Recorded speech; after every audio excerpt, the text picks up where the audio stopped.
पाहूयात पुढची बातमी। राज्य मागासवर्ग आयोगाकडून मराठा समाजाचं आजपासून सर्वेक्षण होणार आहे। 23 ते 31 जानेवारी या दरम्यान 36 जिल्ह्यांमध्ये हे सर्वेक्षण होणार आहे। 27 महानगरपालिका आणि 7 कॅन्टोन्मेंट बोर्डमध्ये सुद्धा आजपासून हे सर्वेक्षण केलं जाणार आहे। तुषार कोहळे या संदर्भातले अपडेट देतील। तुषार।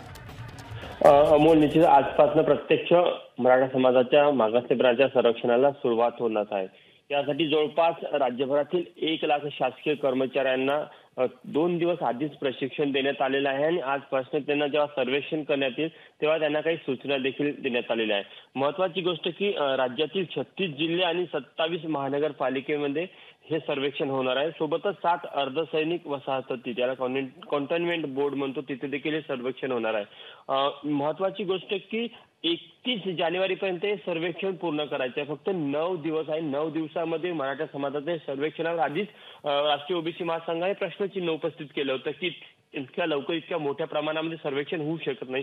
त्याचं एक उदाहरण मध्ये त्यांनी गायकवाड आयोगाचं देखील उदाहरण दिलं होतं की गायकवाड आयोगामध्ये काही त्रुट्या होत्या, सर्वेक्षण व्यवस्थित झालं नव्हतं, त्यामुळे सर्वोच्च न्यायालयाने ते सर्वेक्षणाचा जो अहवाल आहे तो फेटाळला होता। तेच परिस्थिती राणे समितीमध्ये देखील झाली होती।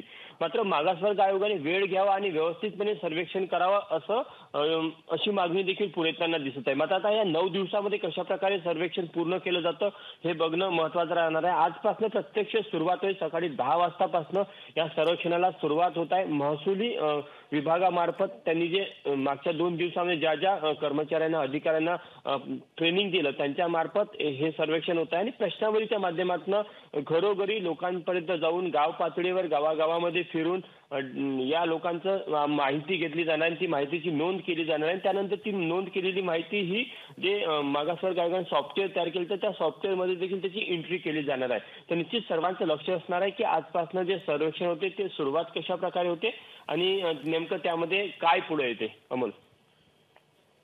तुषार, धन्यवाद दिलेल्या या संपूर्ण माहितीबद्दल। एबीपी माझा, उघडा डोळे बघा नीट।